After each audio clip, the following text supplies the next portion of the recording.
Hello friends, welcome to the channel. आज की video में हम बात करेंगे BSOS 184 यूनिट 2 पूरा कंप्लीट करेंगे। इसमें से क्वेश्चन आपको ज़रूर आएंगे, एटलीस्ट 10 मार्क्स तो आ ही जाएंगे। तो ये वीडियो को छोड़ने की गलती मत करें, यूनिट 2 समझ के जाएं। तबीयत थोड़ी सी ढीली है तो एडजस्ट करें। इसका PDF आपको टेलीग्राम पे मिल जाएगा। पूरा संपूर्ण मैंने जो भी लिखा है, आपको जो बताऊँगी वो सब कुछ आपको टेलीग्राम पे मिल जाएगा। पूरे वीडियो तक बने रहे। देखिए, यूनिट 2 में हमारा आता है different modes of film making. पहले यूनिट में हमने जाना फिल्म मेकिंग क्या है, अब इसके मोड्स क्या हैं, यानी कि डिफरेंट स्टाइल्स क्या होते हैं। तो यहाँ पे बोला है कि each film maker has its own style of film making. अपने एक फिल्म मेकर जैसा बनाएगा, दूसरा तो उसका स्टाइल थोड़ा अलग होगा ना।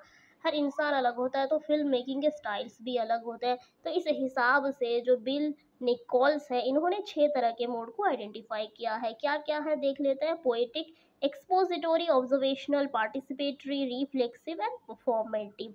तो आपको ये जो है देख लेना है, PEO और यहाँ पे PRP, ये 6 आपको क्रोनोलॉजिकल मैनर में याद रख लेना है। PEO PRP मैंने लिख भी दिया है।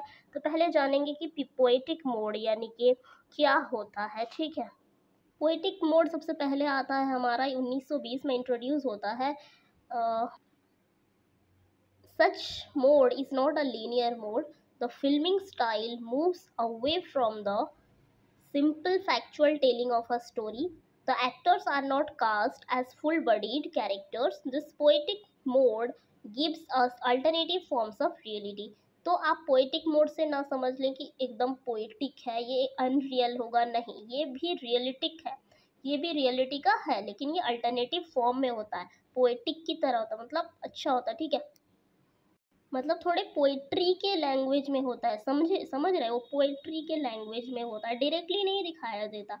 जैसे कि हम आगे अभी पढ़ेंगे एग्जाम्पल में। देखिए, अगर एक एक्टर रो रहा है, एक एक्टर को रोता हुआ दिखाना है, तो पोइटिक मोड में वो क्या किया जाएगा ना, आपको रेनफॉल दिखाया जाएगा और उस तरह का एक एनवायरनमेंट दिखाया जाएगा, जिससे आप जान सकेंगे कि ये क्या हो रहा है ना, कि ये एक एक्टर रो रहा है, यहाँ पे कोई रो रहा है। आपको रेनफॉल दिखाई देगा, लेकिन वो पोएटिक मोड में आपको बताएगा कि here some actor is crying.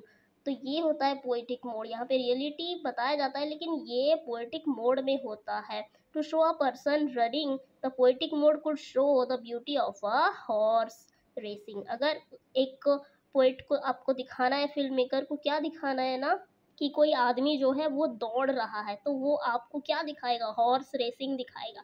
Horse racing का जो ब्यूटी आपको दिखाएगा, उसमें से आप अज्यूम करेंगे कि here some a person is running. समझ रहे हो, पोएटिक मोड सबसे पहले आता है 1920 में। और यहाँ पे हमने एग्जाम्पल से समझा कि ये भी रियलिटी है, लेकिन ये अल्टरनेटिव फॉर्म ऑफ रियलिटी है। और यहाँ पे जो एक्टर होते हैं, they do not cast as full bodied characters, है ना। अब आगे देखते हैं। यहाँ पे एक और एग्जांपल है कि अगर किसी को दिखाना है आपको कि गेम का इम्पोर्टेंस एक नेशन में क्या होता है, तो वो आपको सिर्फ क्या कर सकता है ना, पैट्रियोटिक म्यूजिक जो है वो साइड में बैकग्राउंड में सुना करके जस्ट वो गेम प्ले करा के आपको वो बता सकता है कि गेम का इम्पोर्टेंस क्या होता है। पैट्रियोटिक म्यूजिक जो है साउंड में बैकग्राउंड में रहेगा। और एग्जांपल आप याद रखिए, कोल फेस जहाँ पे जो है माइनिंग इफेक्ट किस तरह से डेंजरियस हो सकता है, वो बताया गया है कोल फेस। और एक है इम्पोर्टेंट, ग्लास में क्या है ना, एक पोएटिक मोड डॉक्यूमेंट्री है। यहाँ पे जो ग्लास ब्लावर होते हैं ना, जो ग्लास मतलब बनाया करते हैं, तो उनको दिखाया गया है, उनके वर्क को दिखाया गया है। The glass blowers and the beauty of their work. यहाँ पे कोई वर्ड नहीं है, लेकिन सिर्फ यहाँ पे उनके हैंड्स दिखाए गए हैं। जो ग्लास मेकिंग होता है ना, उनके उनके हैंड्स दिखाए गए हैं और बस म्यूजिक है।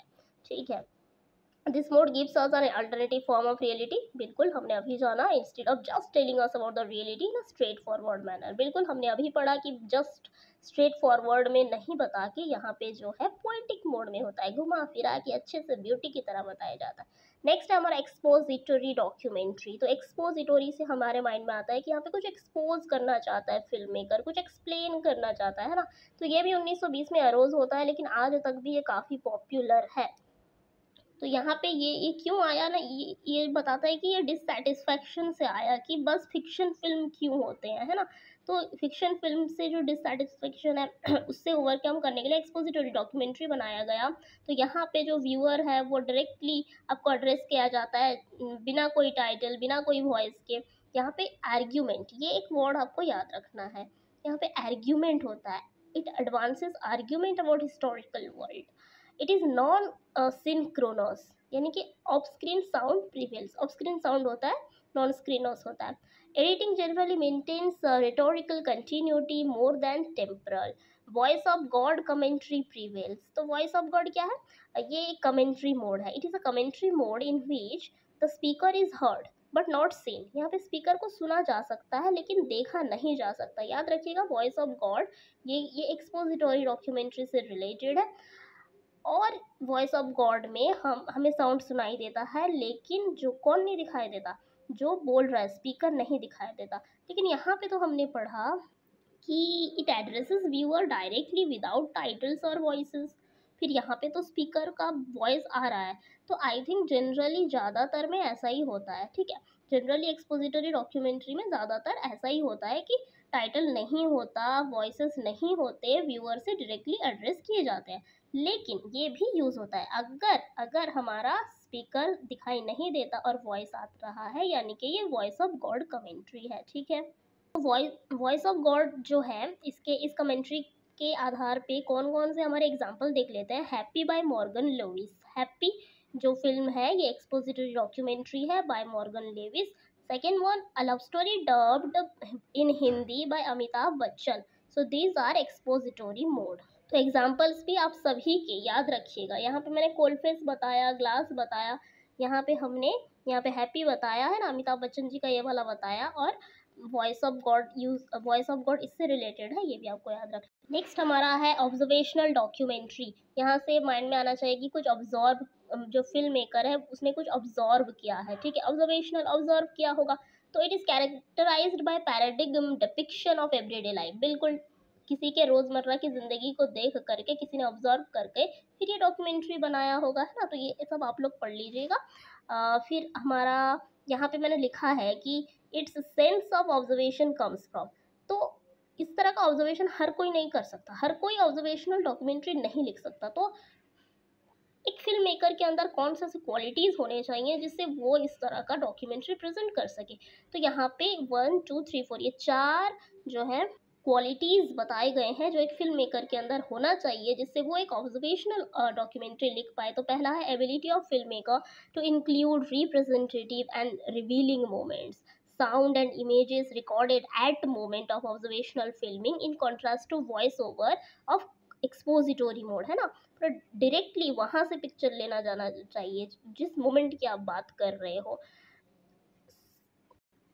साथ ही आपका क्या होना चाहिए ना, रिप्रेजेंटेटिव एंड रिवीलिंग मोमेंट्स, ये सबको इंक्लूड कर पाने की एबिलिटी जो है फिल्म मेकर में होना चाहिए। Illustration do not serve generalisations but specific slide of reality. Presence of camera on scene, बिल्कुल एकदम ऑन सीन पे, जो आपने देखा ऑन सीन के दौरान आपको कैमरा का प्रेजेंस होना चाहिए वहाँ पे, तभी तो आप ये वाला डॉक्यूमेंट्री बना पाएंगे ना ऑब्जर्वेशनल। वरना आपने क्या ऑब्जर्व किया और आप क्या लिख रहे हो हमें क्या पता। एग्जाम्पल देखिए, high school primary. High school क्या था देख लेते हैं। 1997 में लिखा गया, here captured the everyday lives of group of people who group of people या बोल सकते हो group of students who attend high school in Philadelphia। तो यहाँ पे क्या हुआ ना, एवरीडे लाइफ क्या था, वो लोग जो जा रहे थे हाई स्कूल, वो जो ग्रुप ऑफ पीपल जा रहे थे हाई स्कूल, उनका एवरीडे लाइफ क्या था, इसको एक दिन का पूरा जो है कैप्चर किया गया है और इसे दिखाया गया है कौन से डॉक्यूमेंट्री में, हाई स्कूल डॉक्यूमेंट्री में। साथ ही एक प्राइमरी है 1960 में हुआ था, ये भी आपका कौन सा मोड है, ऑब्जर्वेशनल डॉक्यूमेंट्री है। अनदर एग्जांपल है हमारा सेल्समैन जो 1969 में आया। तो इसके तो ऑब्जर्वेशनल में आपने बहुत कुछ जाना, साथ ही आप इसके जो एग्जांपल बहुत अच्छे से याद रख सकते हो। सब कुछ स्कूल से रिलेटेड है ना, प्राइमरी हाई स्कूल, साथ ही एक सेल्समैन भी याद रख लीजिए। Next one is reflexive documentary. This style of filmmaking calls attention to process of filmmaking कि फिल्म मेकिंग का प्रोसेस क्या रहा. It draws the viewers attention to how a particular representation gets constructed. In the participatory mode we saw the negotiation between the film maker and the subject. Film maker और subject के बीच में क्या संबंध होता है, रिलेशन होता है, वो पार्टिसिपेटरी मोड में हमने जाना. लेकिन हमने तो पार्टिसिपेटरी मोड पढ़ा ही नहीं, शायद मैंने छोड़ दिया है वो लिखना. वो मैं आपको टेलीग्राम पे ये वाला भी लिख करके आपको दे दूंगी, ठीक है. पार्टिसिपेटरी मोड जो है ये हमने शायद छोड़ दिया, कोई बात नहीं. लेकिन यहाँ पे रिफ्लेक्सिव डॉक्यूमेंट्री में ये होता है हमारा फिल्म मेकर और ऑडियंस के बीच में जो है नेगोशिएशन को बताता है. यहाँ पे ज़्यादा फोकस रहता है, ऑडियंस यहाँ पे ज़्यादा इम्पोर्टेंट होता है. ये एक सेल्फ अवेयर मोड होता है और ये बाकी का आप लोग यहाँ पे देख लीजिए. और यहाँ पे एग्जाम्पल पे हम आते हैं. The man with the movie camera by Dziga Vertov. तो यहाँ पे क्या हुआ था ना, अर्बन लाइफ को बताया गया है मॉस्को के, मतलब सुबह से लेके शाम तक एक दिन के अंदर वहाँ पे क्या क्या हुआ, सब कुछ अर्बन लाइफ को जो है ये दिखाया गया था यहाँ पे रिफ्लेक्सिव डॉक्यूमेंट्री पे. तो इसके मुताबिक हमें अवेयर रहना चाहिए चीज़ों को लेके. हर हर मतलब सब कुछ ले हम जान पाएँ, कैसे एक इंसान कैसे अवेयर रह पाए डिफरेंट चीज़ों को लेके. और मतलब ट्रूथ एक्चुअली होता क्या है, हम जो है वर्ल्ड को क्या समझते हैं और ट्रूथ एक्चुअल में है क्या. तो रिफ्लेक्सिव डॉक्यूमेंट्री का that is the main motive of that. तो यहाँ पे टेक्नोलॉजिकली भी ये काफ़ी अच्छा होता है. पोर्टेबल सिंक्रोनस साउंड यूज़ होता है और ये काफ़ी जो है इससे इंटरेक्शन काफ़ी फिजिबल बनता है. तो ये सब इसके इम्पोर्टेंस हैं. Next one that is our performative mode. यानी परफॉर्मेटिव यहाँ पे आप एक वर्ड से याद रख सकते हैं, दैट इज़ ऑटोबायोग्राफी, ठीक है. ऑटोबायोग्राफी अगर कोई अपने खुद के एक्सपीरियंस को लिखता है, करता है, तो दैट इज़ परफॉर्मेटिव मोड. तो रिफ्लेक्सिव मोड की तरह ये भी हमारे नॉलेज को जो है ज़्यादा इन्हेंस करता है, क्योंकि किसी के भी पर्सनल एक्सपीरियंस को अगर हम जानते हैं तो वहाँ पे उन्होंने क्या गलती की क्या नहीं, वहाँ से भी हम अपने लाइफ को एक शेप दे सकते हैं. तो यहाँ पे डिफरेंट मिक्स एलिमेंट यूज़ होता है जिससे it can achieve a link between general historical understandings and our knowledge understanding of the world. Example है हमारा टॉन्ग्स अनटाइड, जो कि लाइफ एक्सपीरियंस है क्लास रिलीजन पॉलिटिक्स को लेके. Tongues Untied. तो जो ऑटोबायोग्राफीज हैं ये इसके अंडर में आ जाते हैं परफॉर्मेटिव मोड पे, जिसपे एक याद रखना आपको पर्सनल एक्सपीरियंस और दूसरा मिक्स एलिमेंट और यहाँ पे एग्जाम्पल. इसके साथ ही unit 2 is completed and somehow the participatory mode थोड़ा सा गलती से रह गया. Thank you so much for viewing. अगर पार्टिसिपेटरी मोड आप लोग ना कर पाए तो डू कम